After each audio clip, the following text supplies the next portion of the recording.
This is cool. Beautiful. Okay, let's put speaker view on here.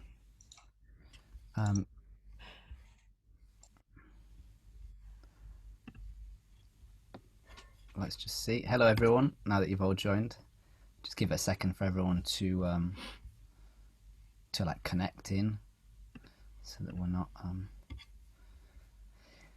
So, hi everyone.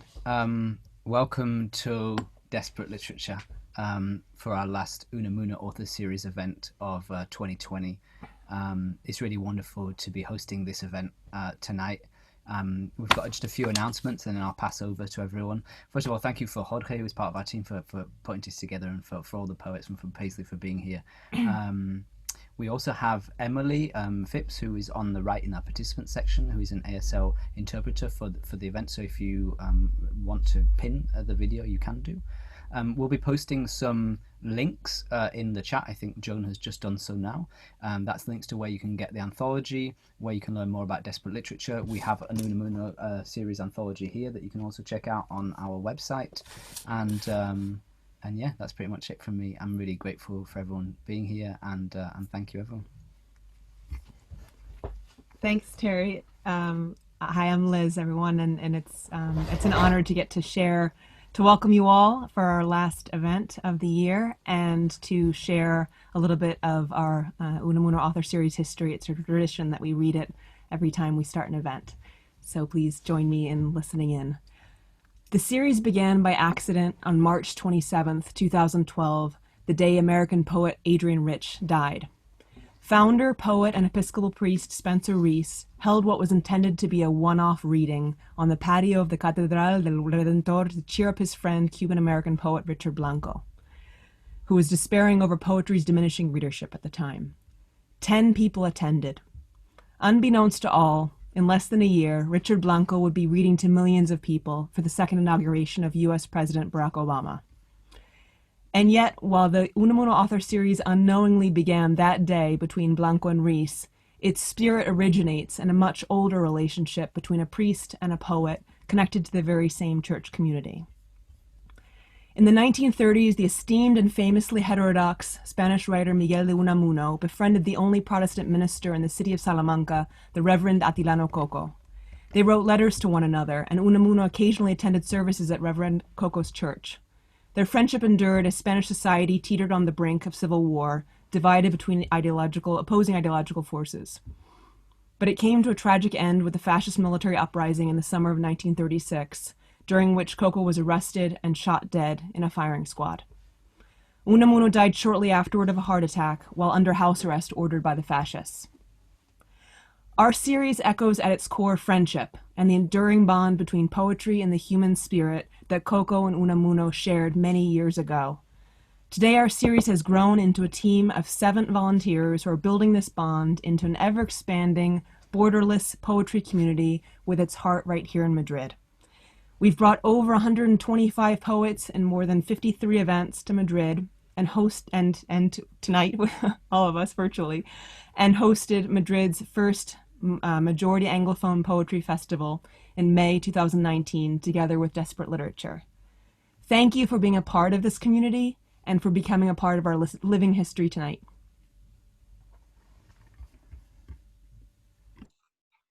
Excellent. Thank you so much, Liz and Terry. My name is Jorge, and I'm very pleased to be with you tonight. It is my honor to introduce Paisley Redgull. Paisley is the author of a book of essays, a hybrid photo text memoir, and several books of poetry, including Animal Eye, Imaginary Vessels, and Nightingale, this one here, who was published in the spring of 2019. She's a distinguished professor of the University of Utah, where she's also the creator and the editor of the projects Mapping Literature Utah and Mapping Salt Lake City. In May 2017, she was named Utah's Poet Laureate. Her work has received a lot of recognition, including Guggenheim Fellowship and the Academy of American Poets Laureate Fellowship, among others. So she's the guest editor of the book that will be, that brought us together today, the Best American Poetry Edition for 2020. And as she says it in the introduction of her book, this anthology is set against the global human crisis of our days. Welcome, Paisley. Thank you so much for being here with us. Mute. Thank you so much for having me, Jorge and Unamuno. Thank you, everybody, for coming. I'm not going to be reading any of my poetry. I'm going to talk about why I selected the poems I did, what it actually takes to become an editor for this and to do the work of this series. So I'll read a little bit from the introduction to the essay itself, to the volume itself. And I want to say first that I actually have the distinct honor of being perhaps the only guest editor of this series when the future of American poetry wasn't and isn't dire. According to the National Endowment for the Arts, poetry readership is at an astonishing 15-year high. 12% of the adult US population, which is around 28 million people, now claim to read poetry. Now, I know some readers will approach this volume with a lot of suspicion. I see it on the internet all the time. Is it really the best poetry published in a year? Or is it just some random person's taste? Answer: it's not exactly a random person's taste, but it is my taste in this case. And of course, it's true that the enjoyment of any art is finally a subjective pleasure. And it's true also that enjoyment itself is not a uniform experience.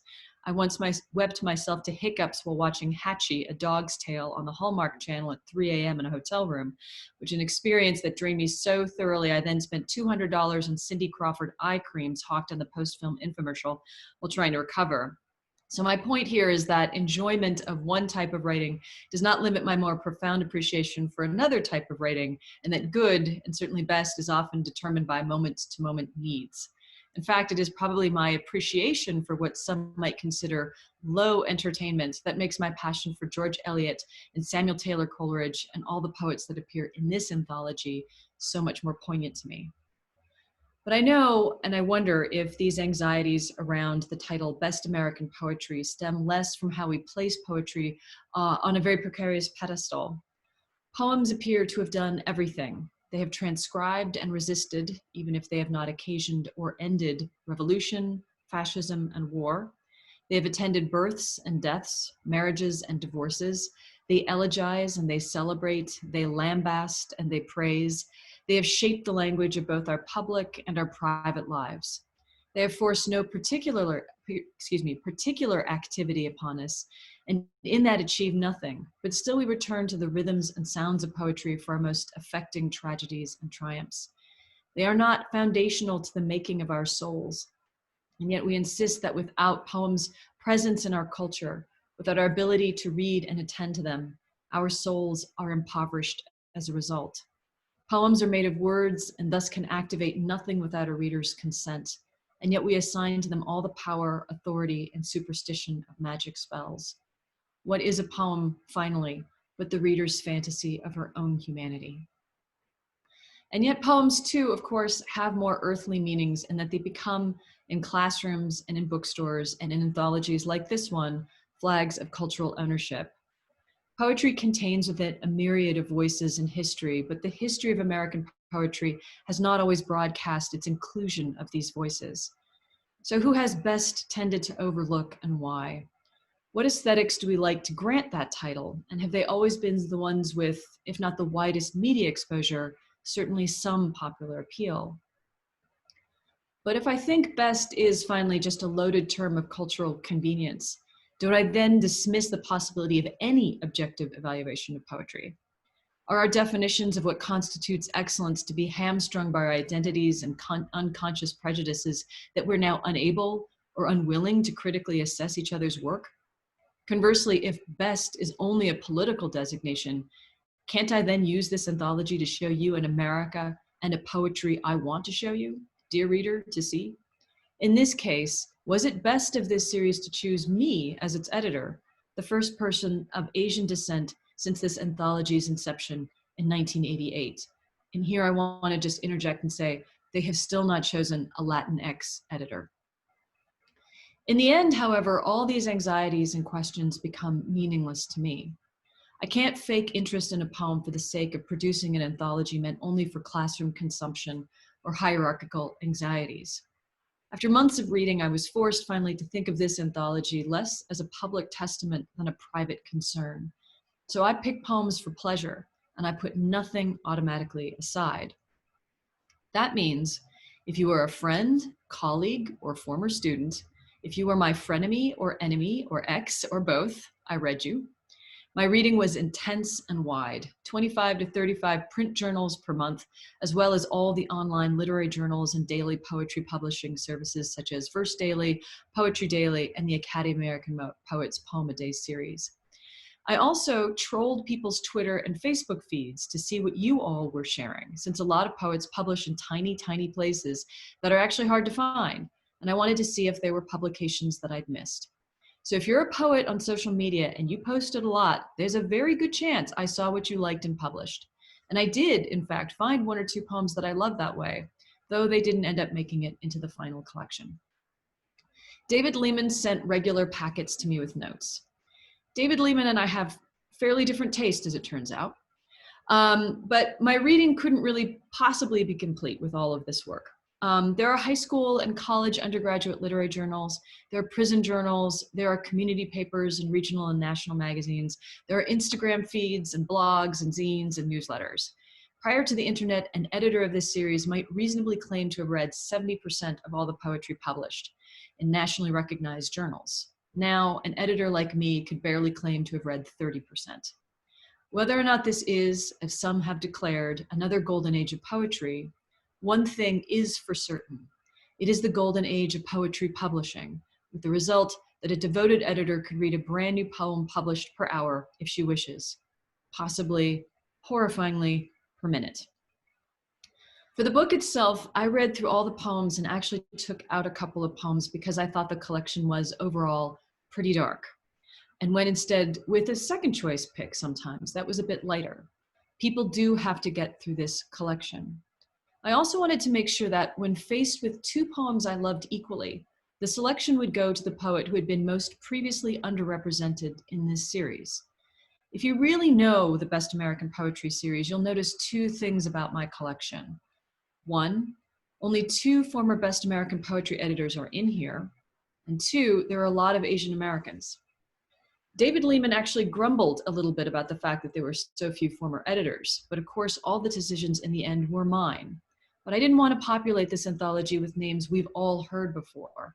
If it was between Robert Hass, whose work I love, and Shara Leslie, who has never been in Best American Poetry, then I would choose Shara Leslie.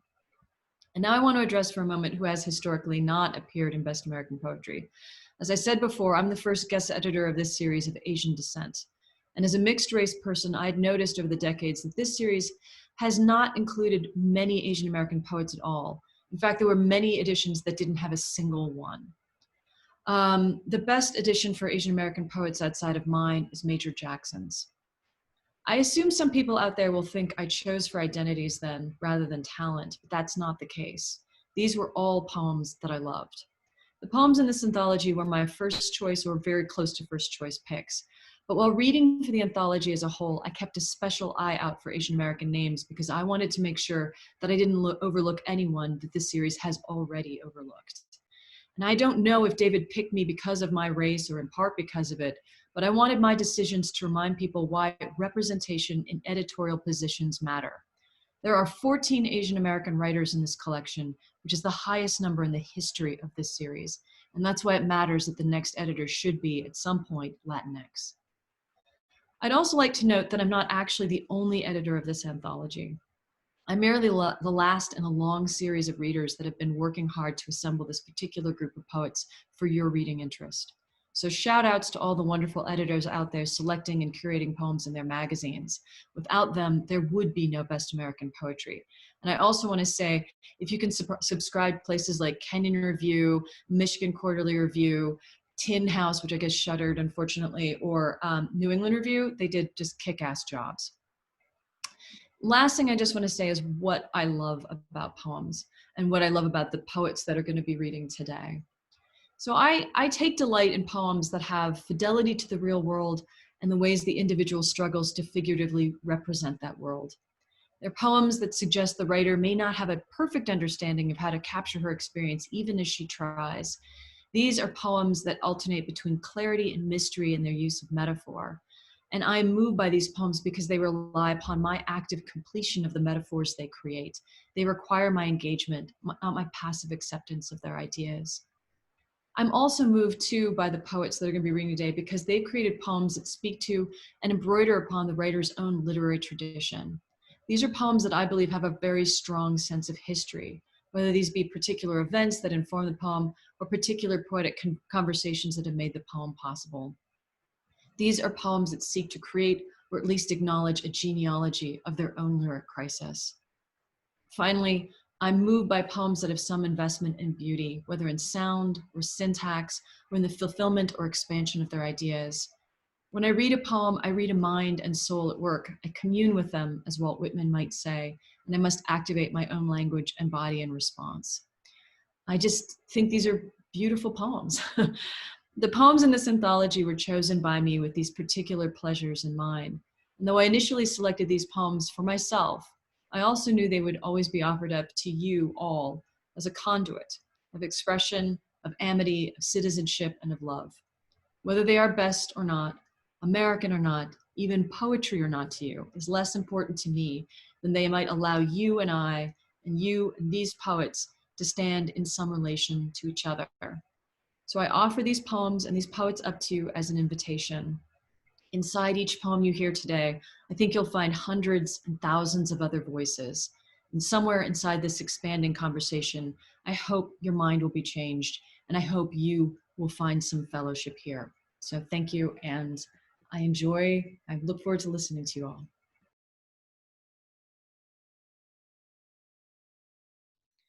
Thank you so much, Paisley, for that introduction. Hi, everyone. I'm Annie.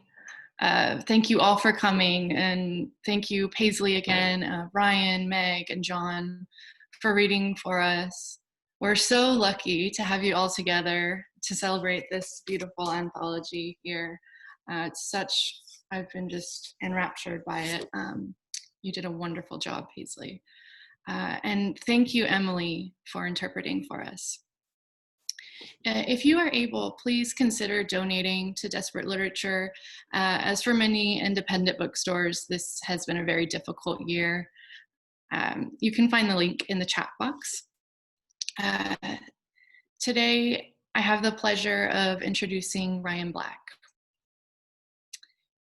It is said of his work that it offers a personal perspective on Queens, New York, in a wide-gauge, acutely observed, conversational poems that often feel like stories or essays. The result is not so much nostalgia as recreation, affording us the particularities of the setting. He is the author of The Tenant of Fire, winner of the 2018 Agnes Lynch Sterrett Prize, and Death of a Nativist, selected by Linda Gregerson for the Poetry Society of America's 2016 Chapbook Fellowship. He is an assistant professor of English at Queens College, CUNY, and is joining us today from Jackson Heights, New York. Welcome, Ryan. Thank you. Can everyone hear me okay? All right. Thank you to Unamuno for hosting, and Jorge for having us. Thank you to Paisley for your incredible work with the anthology. It's really exciting to read with Meg and John, two poets that I greatly admire. And thank you everyone for coming out. I'm going to read two poems. And the first poem is called Why Bother? And it takes its title from a Jonathan Franzen essay in which Franzen's lamenting what he sees as the decline of the social novel. And it's a particularly vapid argument, even by Franzen standards. Forgive me if you're a Jonathan Franzen fan or relative. Well, what interests me about it is the way it opens. So Franzen's just moved from Brooklyn to Queens, where I grew up. And I think he moved there in order to get off the map. But he's still disappointed to learn that even in Queens, bad news can still reach him. Now, specifically, he's moved to Jackson Heights, where I've lived for the last 15 years. And the opening of the essay relies on two familiar and problematic modes of representing Queens, one of which is a liberal fetish of the borough's linguistic diversity, and the other, I would call a condescending dismissal of what Joan Didion calls the wastes of Queens, Queens as a place that's void of any discernible culture. Then a few summers back, there was a shark that was found on the N train. And for some reason, this story made me think of Jonathan Franzen. So the poem quotes from Franzen's essay, and it also quotes from an essay by Nietzsche. Why bother? Because even in the deep neighborhoods of Queens, Jonathan Franzen can find a hound shark, the smooth dogfish splayed beneath the bench of an N train, rotting out, promising an empty car on a Wednesday night in August, the worst heat of the summer. Though some will mind an awful smell to pose the dead with props, a cigarette, a Metro card, an open can of Red Bull, the images posted to Instagram before a transit officer can carry the shark out in a garbage bag. But Jonathan, this isn't figurative. The dead dogfish is not a metaphor for the end of the social novel. And on streets where Hindi, Russian, Korean, and Colombian Spanish, by which you must mean Jackson Heights, are spoken in equal measure, though you'll cut Colombian in revision. Even here, where in 1991, ugly news could still reach you, no one speaks the dark and vegetating language of shark. Why bother? Because the first word my niece spoke with proficiency was goodbye. Goodbye, park. Bye-bye, trees. Goodbye, Uncle Ryan. They're there now. Goodbye.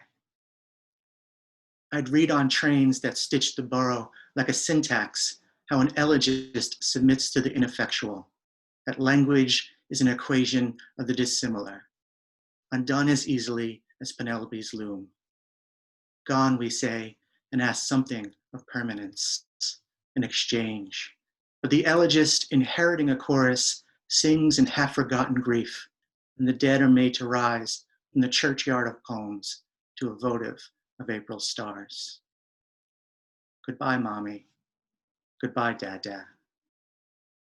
Think of my sister, collapsed at the foot of her bed, an artery hemorrhaging in the frontal lobe of her brain. Think of the EMT who radioed overdose to Queens East, cardiac dysrhythmia, and held my sister's head to the side to draw out vomit with a gloved hand. At the hospital, it took 3 men to sedate her, her body decoding each signal as threat. And when her husband called, there was no news, no planned surgery, no tomograph. So he repeated her name for its simple truth, like an apostrophe, or like a child learning their way into the new world. 6 years from holding his only daughter. And if grief's a republic of worthless currency, make it prose just once. Give it consequence, or let him be lonely.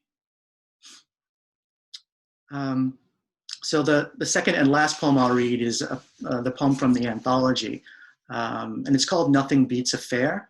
And the fair of the title is the 64-65 World's Fair in Flushing, Queens, at Flushing Meadows Corona Park, which my mother worked at when she was a teenager. There's too much information here to contextualize, so hopefully the poem will do that work. But I wanted to let you know that near the close of the poem, one of the characters uses a racial slur with all of its intended violence. And I'm not going to read the word aloud, but I think it'll be clear. And the poem opens with an epigraph from Robert Moses, the famed or infamous city planner, depending on how you think of New York City.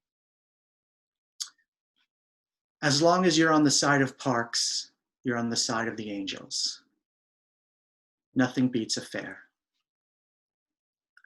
Everything but the ice was carpeted. The flight of stairs, benches, and columns, carpet climbing the walls, stapled to plywood, the sort bought by the roll, promising too many years, too much of a discount. I'd look down from above the scratched glass, the bad ice once home to the General Assembly of the UN, where men in neckties voted the partitioning of Palestine. It was a skating rink before that, a skating rink again. But the space still held the feel of what shouldn't last. In 1964, a pavilion for Robert Moses's World's Fair, advertising peace through understanding, as though outpacing the Soviets in equanimity. Walt Disney sold Mustangs and Pepsi Cola with animatronics, and a 12-minute boat ride espousing interracial accord. Warhol showed the city an image of itself, a 20 by 20-foot silkscreen, mugshots, our 13 most wanted men. My mother served Lowenbrow at the beer garden. 17, she wore a French braid, a cotton dress, and an apron at work. I imagine her train ride, East New York to Flushing Meadows, Corona Park, her transfer at Sutphin, then again at Roosevelt, a bead of sweat starting at the hairline. Or does she drive in with Roseanne, someone with a real license and a used car? I haven't promised a thing to the muses. I can go on not knowing, so that on a Sunday in August, my mother can leave for work an hour early after Mass. She can wear an A-line skirt, a gray plaid, white blouse and stockings, black shoes pinched at the toes. She comes to see Michelangelo's Pietà, the jewel of Moses's fair, before her shift begins. To keep the lines moving and to keep the Madonna and Christ at some remove, the pavilion erected bulletproof glass and 3 motorized walkways positioned at differing heights. She hasn't met my father yet. She's 17. And what she'll remember of the great sculpture, on loan from the Basilica of St. Peter, brought across the dark Atlantic, lashed with steel to a liner's deck. What she'll recall is not the blameless face of Mary, even younger than her own face, or the pulses and veins of Christ's body so finely wrought, but the lighting, the votive lights, cold, directed. Like an aquarium, she tells me, how fish seem so otherworldly in that blue light. As it turned out, my mother never saw the Pietà, and no one ever saw Warhol's silkscreen, no one but the men who called for its removal. Governor Rockefeller ordered the 13 most wanted men, 7 were Italian American, be replaced immediately, though the accused would remain, their cauliflower ears, their scarred faces, specters behind a thin coat of aluminum silver. It's more me now, Warhol would say, staring up at the monochrome block 1 year later. 1 year later, the fair closed at a loss. The New York Pavilion would go on unemployed for the rest of the century, rusting alongside the Grand Central until given over to a memory of winter, to Eddie Brown, the New York Stars versus the Green Machine. Eddie came from the Bronx. He skated stiff-legged, upright.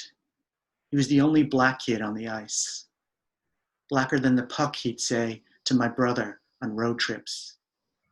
He was 16, played left wing for the Stars, scored 3 goals in 2 years. I was there for one, a home game. I don't remember the goal, a wrist shot or a redirect, a rebound chipped in at the crease. I don't remember the period, the score, or much else, but the man who turned away from the ice and to no one in particular said, they let that score. I was 10.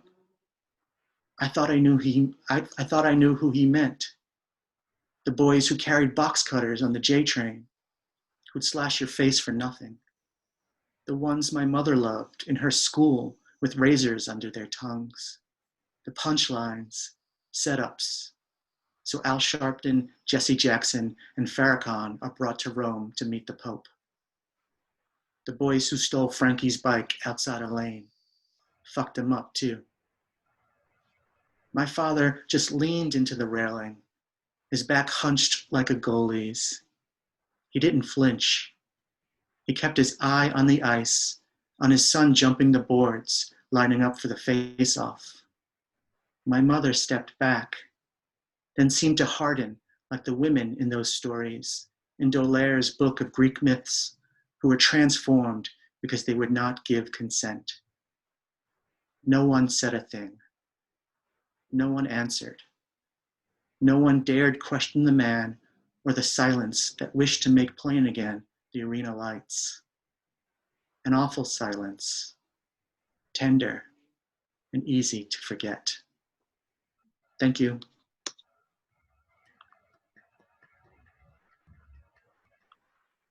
Thank you, Ryan. That was mesmerizing. I'm Clarissa.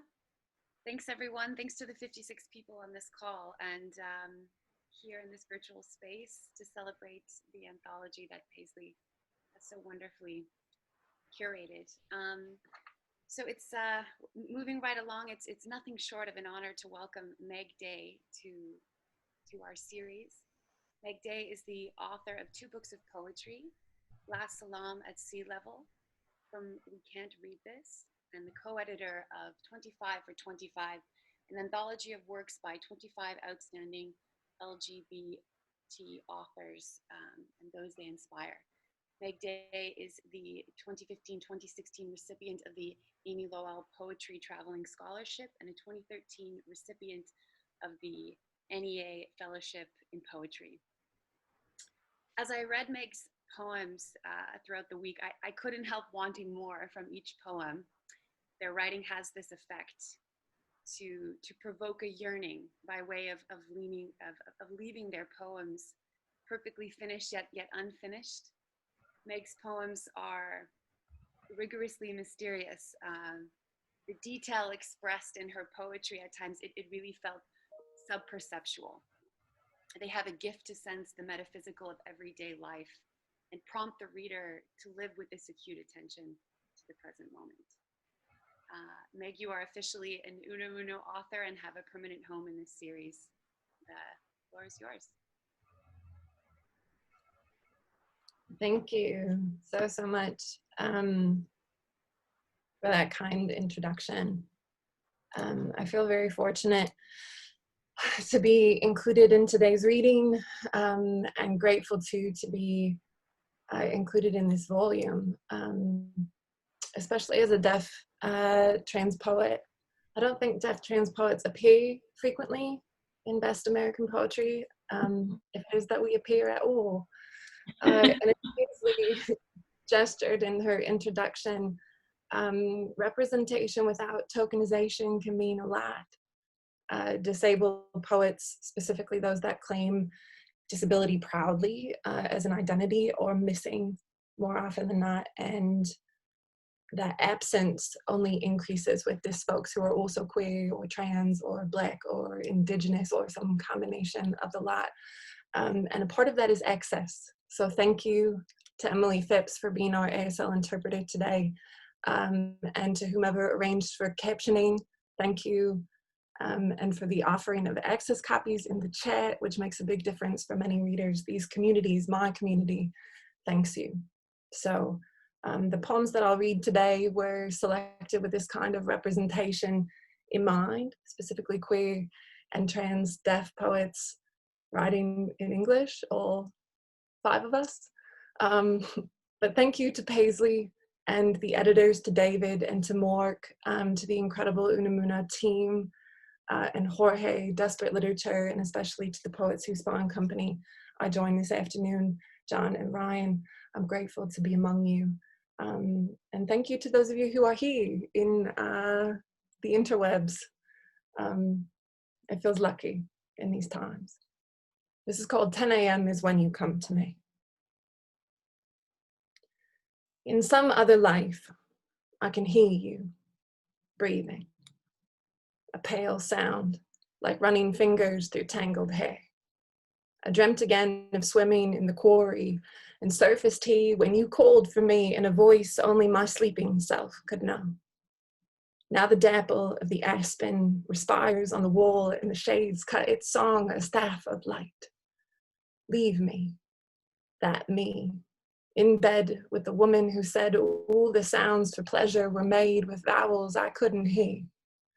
Keep me instead with this small sun that sips at the sky blue hem of our sheets, then dips and reappears, a drowsy penny in the belt of Venus, your Oriole nodding slow and copper as it bobs against cotton in cornflower or clay. What a waste the groan of the mattress must be. When you backstroke into me and pull the night up over our heads, your eyes are two moons I float beneath, and my lungs fill with a wet hum your hips return.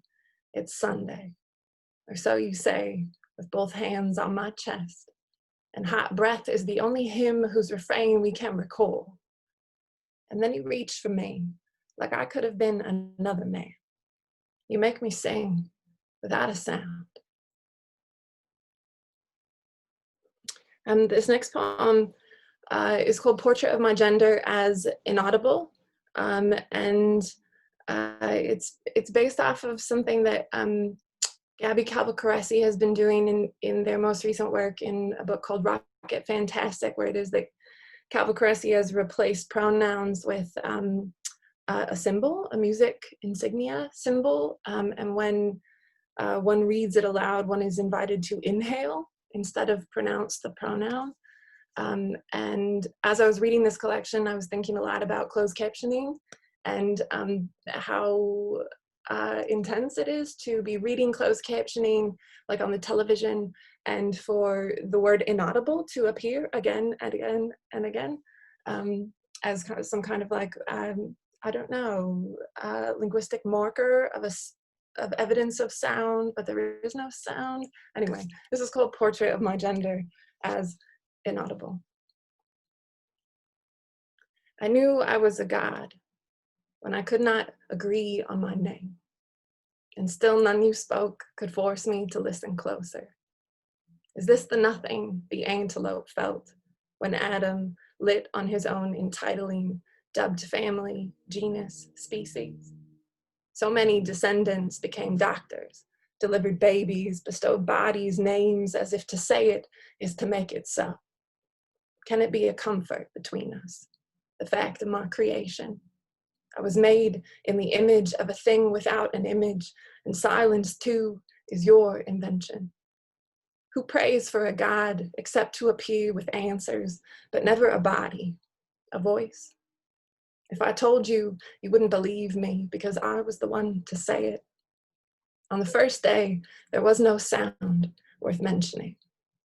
If I too am a conductor of air, the only praise I know is in stereo. One pair, an open hand and closed fist will have to do. I made a photograph of my name. There was a shadow in a field, and I put my shadow in it. You can't hear me, but I'm there. I'm just going to read a few more poems. This one started when I was staying in Montana and I couldn't sleep. It's called Big Sky Domestic. The neighbors are watching TV again, and the pale blue of Montana morning licks the long wall of the bedroom silently. Each block of gauzy cerulean, a panel in a widescreen comic that will last until dawn bleaches it bare. Even as I linger on the lip of sleep in this porch rocker, in this quilted haven, the headboard poured into splinters, the crowds growing squally above the bureau, something new and tender has stitched itself satisfied inside of you. Your belly swells in time with the pendulum of the long case my father made himself, and my mother must have known this eerie glow of stucco sky when she sewed the pinwheels that tilt when we exhale in unison. I have not known worry since the last time Montana ether appeared in panorama through the window, and I woke remembering our children might someday soon grow beyond themselves and into men, her body into his, or her body into his arms, a concordance that more than once has been mistaken for else, a mountain silhouetted in the distance, or merely the wallpapered shadow of a secret self who has yet to find their way from the mercy of the womb.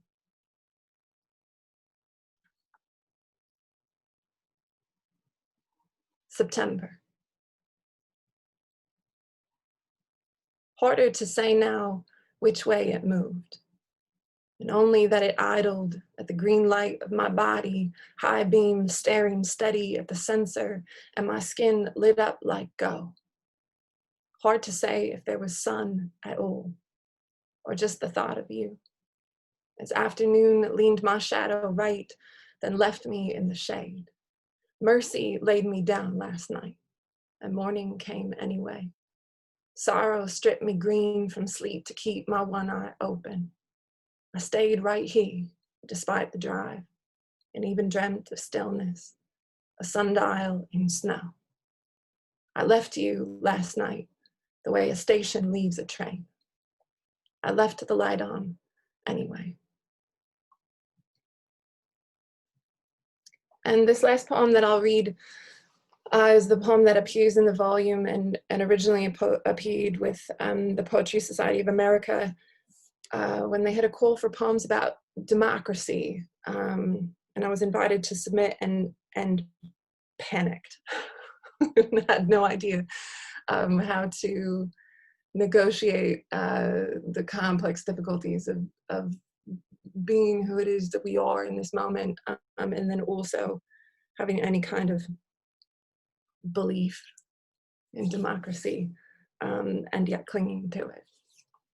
So thank you very much. This is called In Line to Vote on Our Future Climate. Years from now, after the ice caps and the asteroid, after the stars have died and we receive word of their passing, but before the melting point has sung some lullaby of Mercury, always tugging closer that sun we did not know to fear. After the heat has become so rote we cannot recreate, much less recollect the feeling of cool or of breeze, and even stones quit carrying any memory of chill.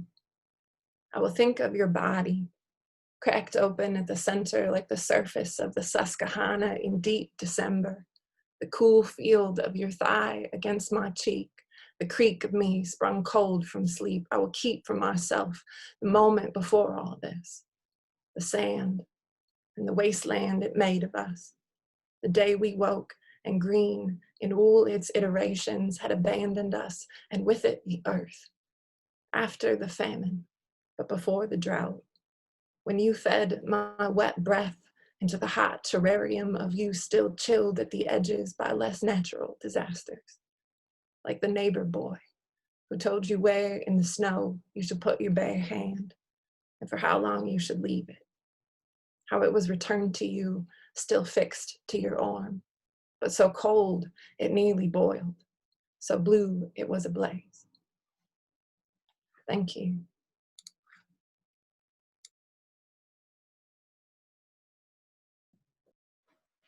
Wow, thank you so much. Thank you, Ryan and Meg. The way a station leaves a train is just written down forever now. And I want to thank everyone who's come out tonight, and especially thank you so much, Emily, for providing that interpretation. I've been mesmerized watching you interpret those poems. And thank you to Spencer Reese. I just saw that our series founder is here with us tonight, which feels very special. I am so thrilled to introduce our final reader, John Murillo, because his latest book, Contemporary American Poetry, has been obsessing me for the past few months. There's this poem in that first section of the book called Upon Reading That Eric Dolphy Transcribed Even the Calls of Certain Species of Birds. and it hits so perfectly at different aspects of power. And then the collection just ramps up and dissects some beautifully complicated ways that we might be finding hope and joy. And in praise of Murillo's first collection, Up Jump the Boogie, Yusef Komunyakat noted that no one gets off the hook, which is absolutely carried into contemporary American poetry. In a recent reading, and then again on the August Versus Poetry Foundation podcast, Murillo talks about the challenge of allowing the work to be developed over many years. And I just feel like the weight and the result of the labor gives a true testament to patient gathering and development for poetry. John Murillo is no stranger to be included in Best American Poetry Anthologies. In addition to this 2020 collection, his poems were also featured in the 2017 and 2019 volumes. Among his many honors are the J. Howard and Barbara M. J. Wood Prize from the Poetry Foundation and fellowships from the National Endowment for the Arts and Cave Canem Foundation. More of his poems have been published in American Poetry Review, Plowshares, Poetry, and Prairie Schooner. He is an assistant professor of English at Wesleyan University and also teaches in the low residency MFA program at Sierra Nevada College. John, thank you so much for joining us tonight. Thank you for having me. Thank you, guys. Thank you for the introduction, Layla. Wow, this is amazing. Thank you to Jorge. Thank you, Desperate Literature. Thank you, Unamuno. Thank you, Meg, Ryan, not Meg Ryan, but Meg and Ryan. And Paisley, wow. It really is an honor being in this anthology, but also just hearing you speak earlier about the process of putting the anthology together, all the things you had in mind, and you're a force. I just have to say that, seriously, you're a serious force. I'm gonna read one poem. That's the good news. The bad news is that it's a really long poem. And I don't know that I'll be able to get it all in, so I'm gonna try my best. It's a sonnet sequence. It's a sequence of 15 sonnets. And I'll say a little bit about the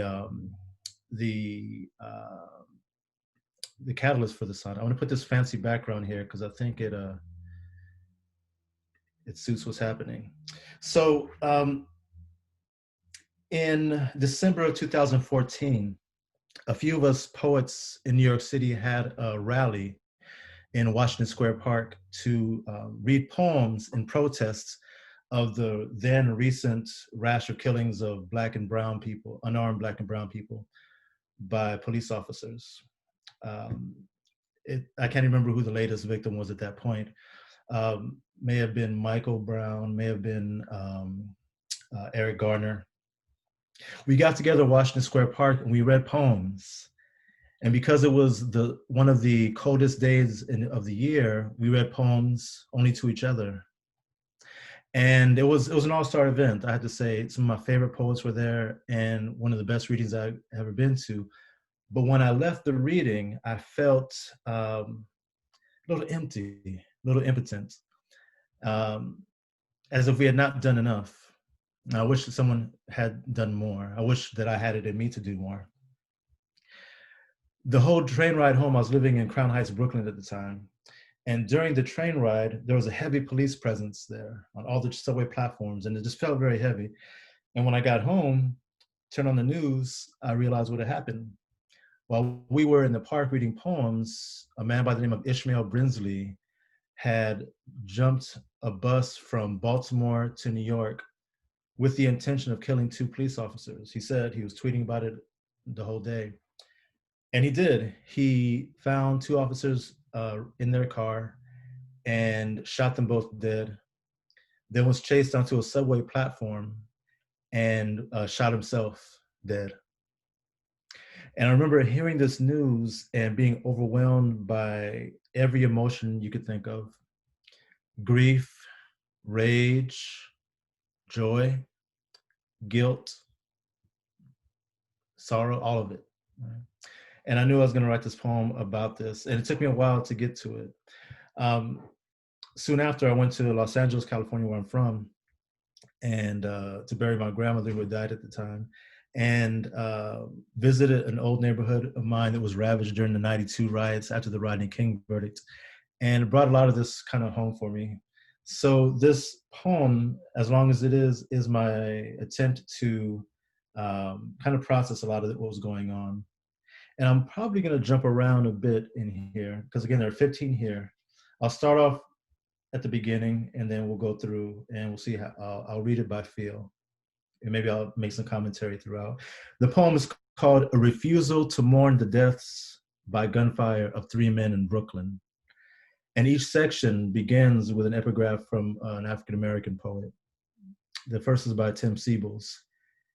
And at times, didn't the whole country try to break his skin? You strike your one good match to watch its bloom and juke, a swan song just before a night wind comes to snuff it. That's the kind of day it's been. You're black and mild, now useless as a prayer pressed between your lips. God damn the wind and everything it brings. You hit the corner store to cop a light and spy the trouble rising in the cashier's eyes. TV reports some whack job shot 2 cops, then popped himself here in the borough, just 1 mile away. You've heard this one before, in which there's blood, in which a black man snaps, in which things burn. You buy your matches, Christ is watching from the wall art, swathed in fire. This country is mine as much as an orphan's house is his. Terrence Hayes. To breathe it in, this boulevard perfume of beauty shops and roti shacks, to take in all its funk, calypso, reggaeton, and soul, to watch school kids and elders go about their days, their living, is, if not to fall in love, at least to wonder why some want us dead. Again, this week, they killed another child who looked like me, a child we'll march about, who grace our placards, say, then be forgotten like a trampled pamphlet. What I want, I'm not supposed to. Payback, woe, and plenty trouble for the gunman's clan. I'm not supposed to, but I want a brick, a window, one good match to watch it bloom.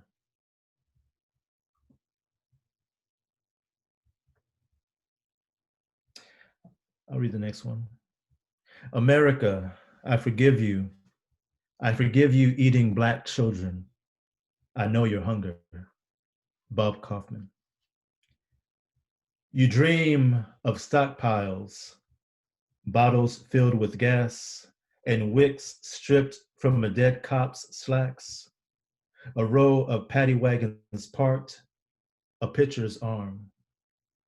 You dream of roses, time-lapse blossoms from the breasts of sheriffs, singing calico and casings rain. You dream of scattered stars, dream panthers at the precinct, dream a blackout planned and put to use. You dream your crew a getaway van, engine running, or no thought to run at all. You dream a flare sent up too late against the sky, the coup come hard and fast. You dream of pistol smoke and bacon, folded flags. And why feel shame? Is it the dream or that it's only dream?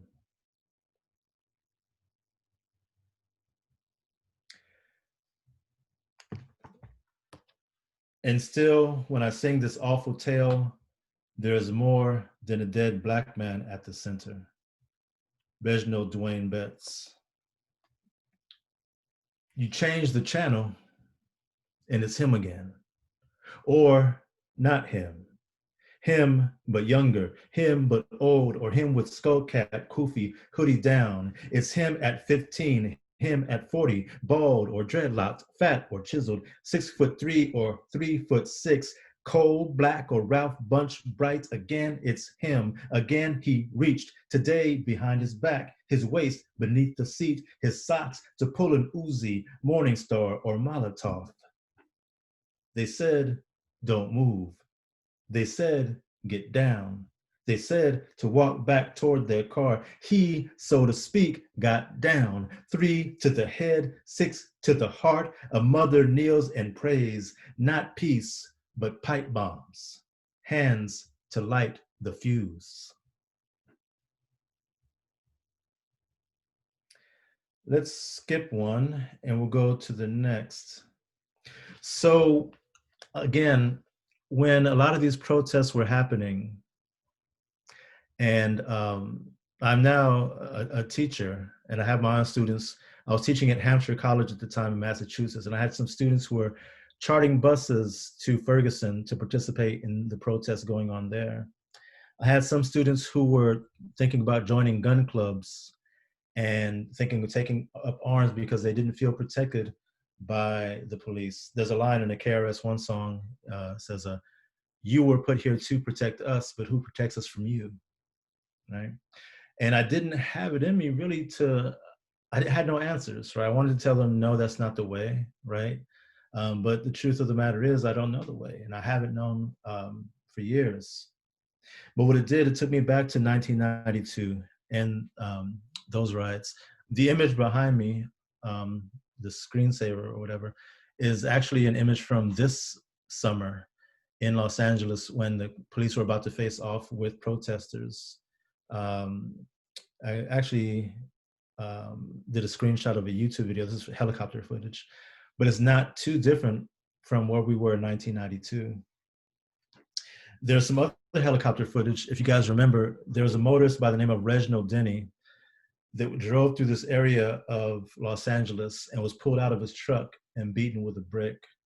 And they ran that footage over and over as if that somehow justified the acquittal of the officers who beat Rodney King a year earlier. And that's where we are in this section. I entered this story by the same door each time, Julian Randall. At Normandy and Florence, brick in hand, one afternoon in 92, with half the city raised and turned against itself, a young boy beat a man to meet and signed thereby the ledger of the damned. Big book of bad decisions, Black Boy's almanac of shit you can't take back. We watched in shock, the fury, sure, but more so that it took this long to set it. All these matchstick years. He beat him with a brick, then danced a jig around his almost carcass.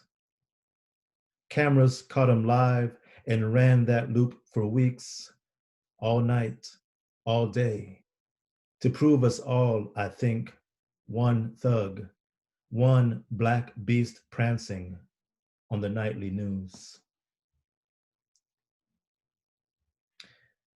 In this next poem, or the next sonnet, is where we see Ishmael Brinsley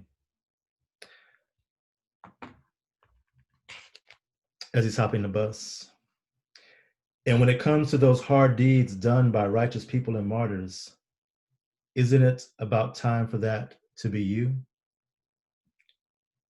Not Huey on his high back wicker throne, beret cocked cooler than an Oaktown pimp, or young Guevara marching into camp, all swagger, mane, and slung M1, but one less suited, you could say, for picture books and posters, slouching on a northbound boat, caressing steel and posting plans to shoot. He means, for once, to be of use. Small axe to massive branches, tree where hangs the noose. He says he's putting wings on pigs today. Once two, for each of us, they've blown away. Once gun salutes and caskets, dirges, tears, and wreaths. Once widows on the witness stand, or near the riot's flashpoint, brick in hand. And I'm gonna fast forward because my time is getting short. I'm being very mindful of time. All the way to, let's say the last two, yeah? So we're skipping a few. Um, and again, the poem as a whole is an attempt to process a lot of the emotions. So some seem to be celebrating Zach, some are contemplating it, but always questioning this idea of heroism and what it means and how context plays into this as well. And also pushing back on this notion of nobility. If you look at the way Black characters are portrayed in movies, one of the qualities that allows the film to be made is that they're always forgiving and always willing to turn the other cheek. I don't know that it's always healthy. I don't know it's always possible or even desirable. So I'll end with the final two poems. Like sparklers tracing an old alphabet in the night sky, Ahmad Jamal Johnson. It's natural, no, to put your faith in fire, the way it makes new all it touches, how a city, let's say, might become by way of time and riot, pure. In 92, we thought to gather ashes where before loomed all that meant to kill us, rubble now and lovely, worked into as if from clay, some sort of monument. To what? No clue. Scorched earth, and then? Suppose a man sets out with gun and half a plan to be of use, to hunt police. Insane, we'd say, not long for life. In this, we'd miss the point. A lit match put to gas-soaked rag, the bottle flung may die, but dying leaves a burning house. This is the last one. Afro angels, black saints balanced upon the switchblades of that air and sang. But that was when you still believed in fire, the gospel of the purge, the burning house.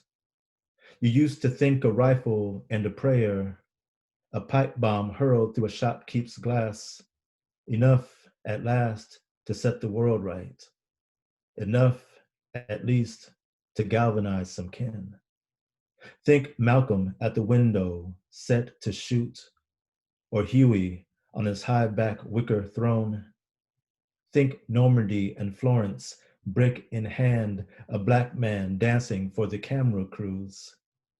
You change the channel, there he is, again, and begging. Find some bottles, fill with gas, begs, breathing deep the Molotov's perfume, says, strike your one good match, then watch it bloom. Thank you, guys.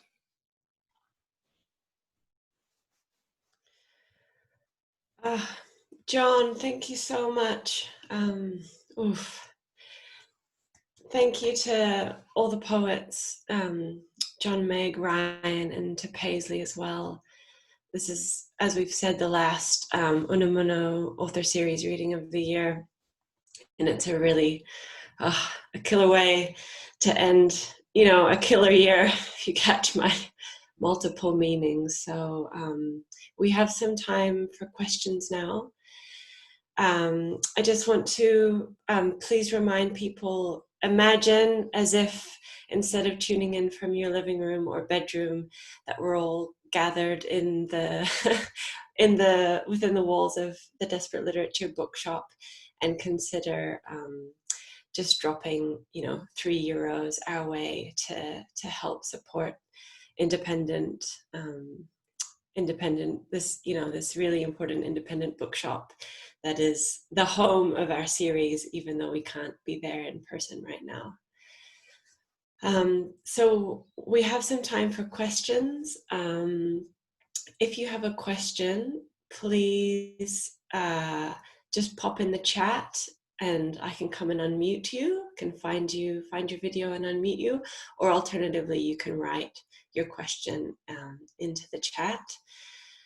I have one to start us off. One of the lines in Paisley's introduction that just struck me was, she says, "What is a poem finally but the reader's fantasy of her own humanity?"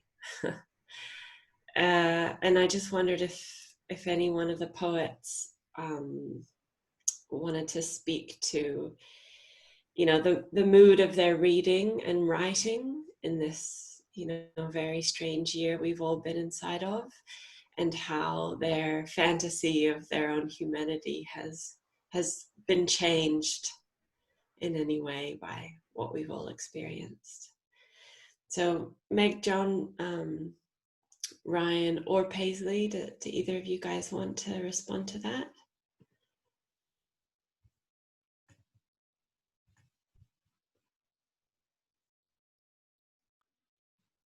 I can start. It is a great prompt, or a challenging prompt, or a frightening prompt. So I live in Jackson Heights, and you know, it was the center of the epicenter of the virus in March, and sort of walking around the neighborhood by Elmhurst Hospital. I live about 2 or 3 blocks from Elmhurst Hospital, and just sort of seeing the effect it had was just so overwhelming. And the neighborhood was, the affect was frightening. Everyone on the street. So there was that visceral experience, and then at the same time, the neighborhood sort of all sort of showing up for each other, while the administration did nothing. And there was an irony that makes sense to me, and always has made sense, that Donald Trump is from Queens, and his nativist politics, I believe, is represented in a place as ethnically and racially diverse as Queens. So the fantasy that Paisley was talking about, for me, is both nightmarish and carrying a type of optimism. And those two things coexisting at the same time, in many ways, was the experience I had at the start of the virus, and continue to have. I'm not sure if that answers, but it's an attempt. Thank you, Ryan. Does anyone else want to speak to that scary prompt? Or has anyone in the audience got a question they'd like to ask to any of the poets or all of the poets?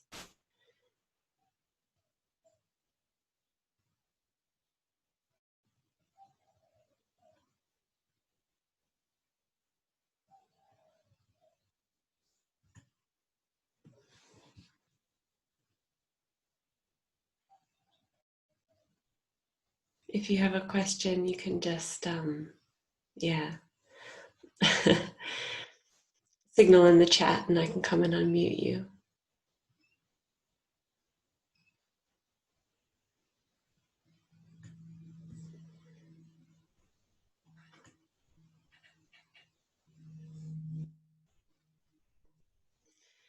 Okay, we've got a question from Melissa Crow. Melissa, I'm going to read it out. I assume that that's fine. Okay, good.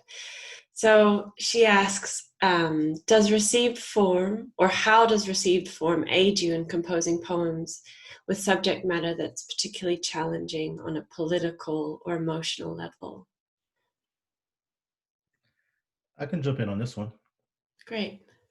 As I mentioned, this series, it's what's called a heroic crown, right?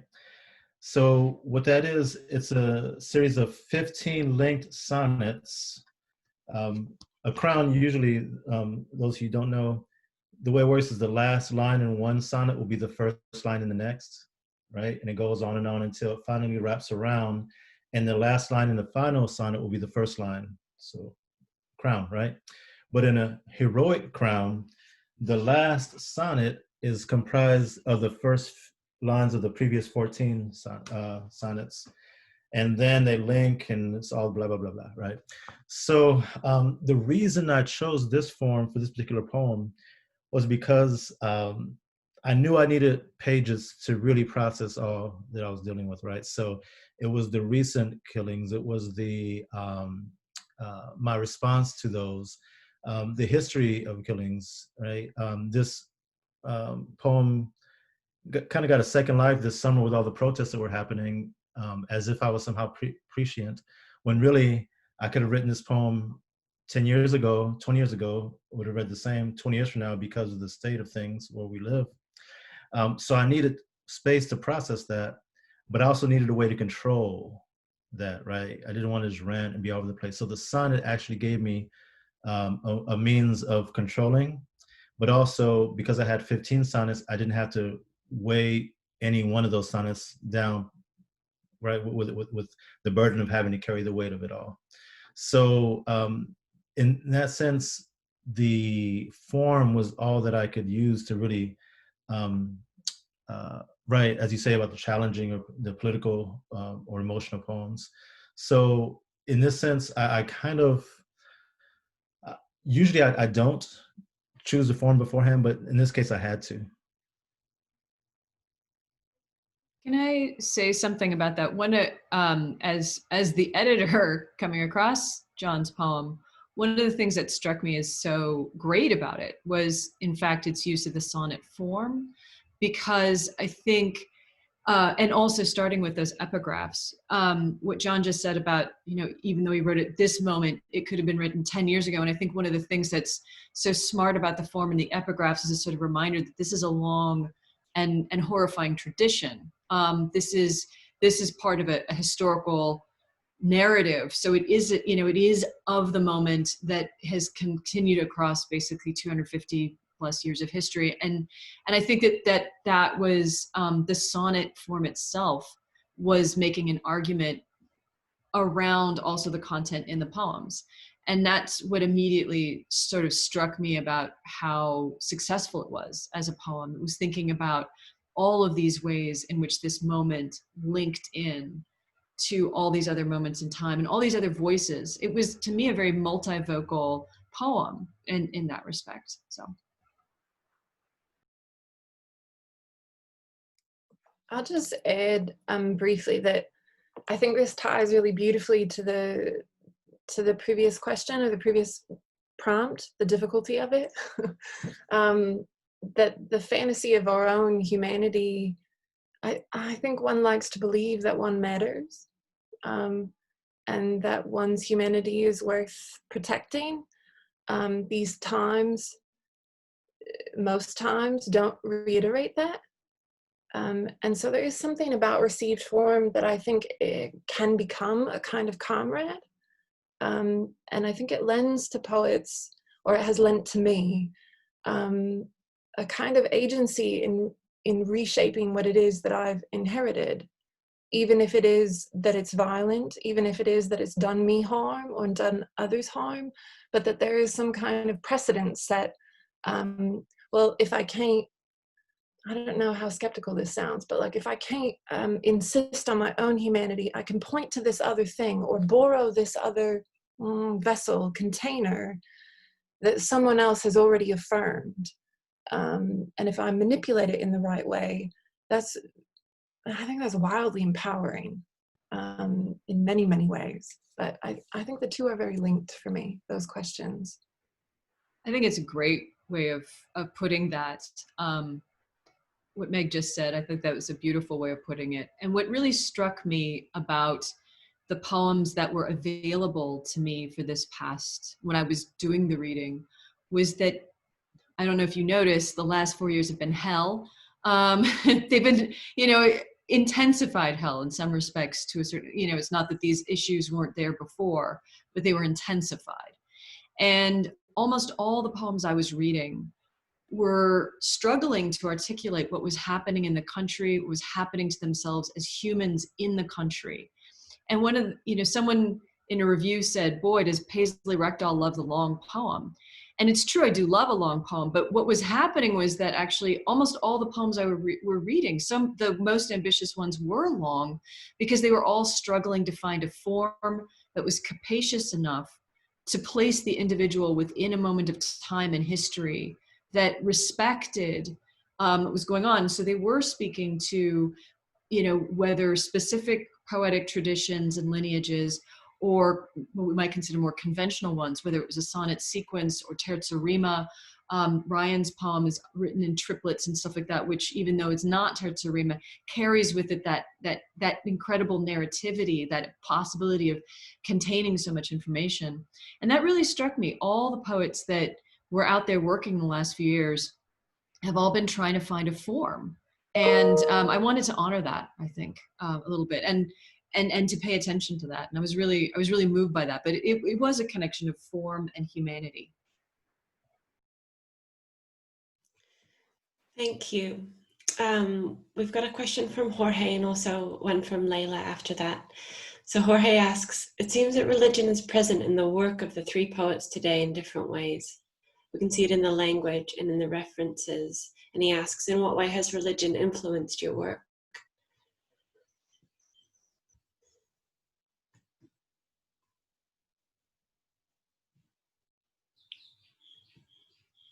I'll jump in. I'm a priest in the religion called La Regla de Ocha, or what some people might know as Santeria. I've been a priest got initiated 7 years ago now. And the practice of Ocha actually informs my practice of poetry, in that it gives me a different uniform to wear. What I mean by that, I have this notion, I don't know that it's true or not, but that people become their uniforms. So police, there's a certain behavior that I've known a lot of cops. I've used to be a personal trainer, and we got a lot of the guys in the gym. They just have a certain way of being, right? They kind of fuse into the uniform. I used to wait tables for a number of years, and those years, have kind of influenced the way I like to nurture and interact with people. So as a priest, we divine, we do ritual cleansings, we perform certain ceremonies. The singing and the chanting and the praying feel a lot more in line with what we do as poets than does my other uniform of being a university professor. So it's given me a different way of being in the world, and in that way, a different way of seeing and writing through the world. The religion itself doesn't really work its way onto the page for me, but yeah, that's why I've been able to make sense of it throughout the years. It just gives me a different way of being, and I think that informs the work more than anything else. Thank you, John. Layla, did you want to ask your question? Yeah, I was wondering, kind of more on a craft level and just like a composing a poem level, for all three of you actually, how you go about incorporating different voices. I mean voices really broadly. Like Meg, you talked about reading inaudible on that captioning and how like that came in, and just I guess not even just drawing in other human voices, but drawing in like other stimuli from the world around you. And Ryan, you talked about like writing back to that essay that you didn't like. You know, a lot of times I feel like people are bringing in voices because they want to amplify them, and I love the idea of arguing against something and proving somebody wrong. And then, of course, John, the way you are using those epigraphs, I was so surprised the first time I read the book just to see one on every section of a poem, of every sonnet. And so if any of you would like to speak to how you kind of gather and bring in other voices, I'd be fascinated to hear how you're composing your poems.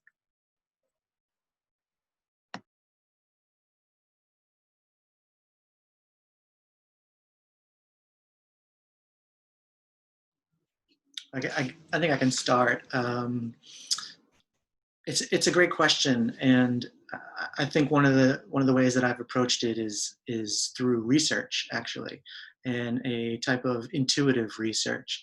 You know, having something that I want to write about that perhaps I personally experienced, or something that I picked up somewhere else, and then try to learn as much as I can about it. Literally and then theoretically, the people who are writing about the concerns that I'm recognizing there, and then sort of carrying that in my head for a long time and just letting all those different people have a conversation in my head, and then sort of see what comes of that. Might sound a little strange, but in many ways I think that's the way I approach it, and then sort of acknowledging it in the work. So a lot of the poems I have in this book are quoting from many different sources, and that is part of the movement of the poems.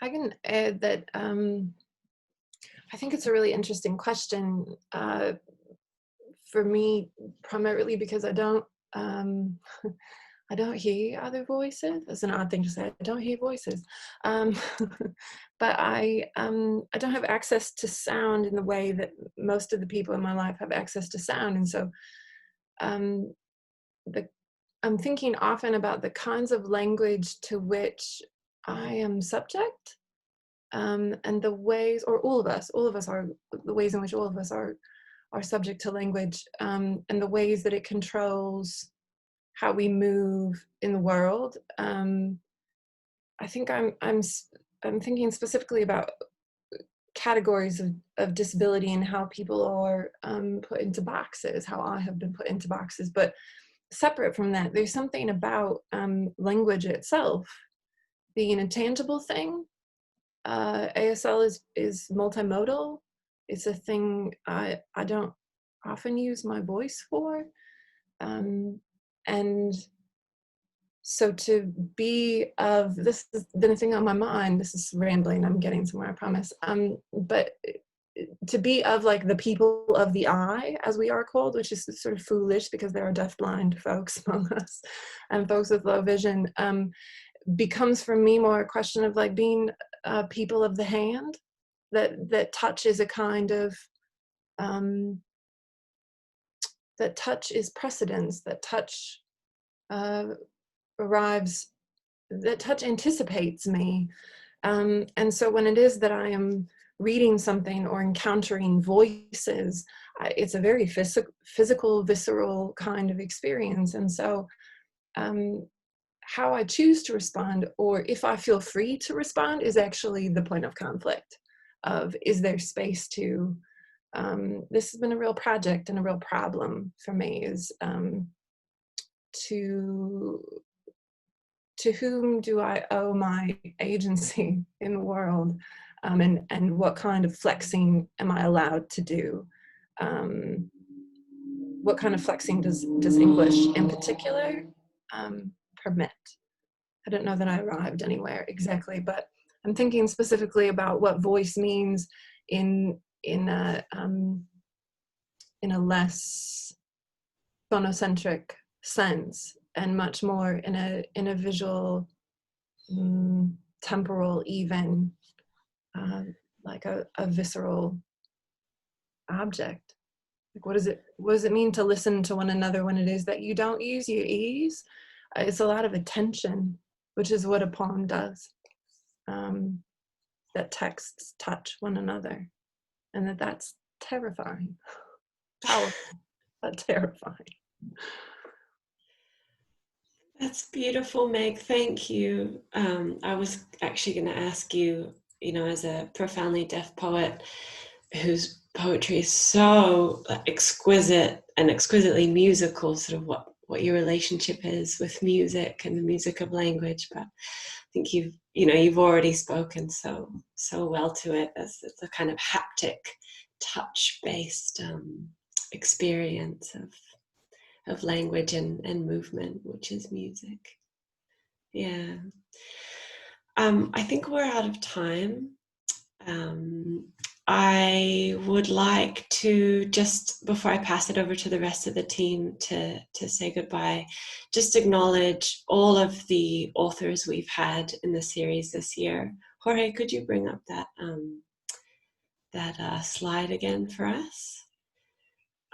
Yeah, it's been an incredible year of readings. So I just want to say thanks to Ryan Black, Jenny Brown, Meg Day, Maria Gomez Lara, Christian Gillette, David Harson, Jordan Jace, Major Jackson, Jenny Johnson, Shilda Maldonado, Toby Martinez de las Rivas, Mary Moore Easter, John Murillo, Megan Pinto, Paisley Rechtel, Martha Rhodes, Richard Scott, Martha Sprackland, and Stephen Toussaint. Yeah, it's been an incredible year for the Unamuno author series, and it's such an honor to be able to just help in some small way create a platform for the potent poetry that we heard today and throughout the year. So thank you so much to our poets. Thank you so much to Emily, our ASL interpreter, and thank you to all of you for coming today. Team, do you want to say last words? No? Okay. Cool. Thank Thanks, you everyone for coming today, and happy holidays. Yeah, happy holidays. Thank you so much, everyone, for joining us. It was incredible. Yes, thank you, everyone. Enjoy your Saturday. And thank you to the poets and to Paisley. Thank you all. I really appreciate this so much. Thanks, Spencer, Jorge, Desperate Literature, Unamuno. Thank you, Ryan, Meg, John. Everyone have a great holiday. Thanks. Yeah, thank you, everyone. That was so amazing. Wow. I was just receiving messages as like the bookseller, just like, get me their book, get me their book. That's amazing. Yeah, and if you are in the US and you want books, there's the link in the chat to Scribner's, and if you're in the EU, and the link is in there to get books from ourselves. That was really amazing. What a way to close the day. Sorry, one last thing. If you want to see more readings by more of the poets, I put a link in the chat. The Asian American Writers Workshop and the Margins created short videos of many of the Asian American poets from the anthology readings. So there's 11 of those, and Yeah, Margins website. that message thanking me for the introduction. You're really Thanks. Great. Yeah, and Paisley, if you want to send that, we can save the chat and we'll put those in the event page on Facebook. So if anyone misses it on the chat, all the links will be on the Facebook event for Desperate Literature. Okay, great.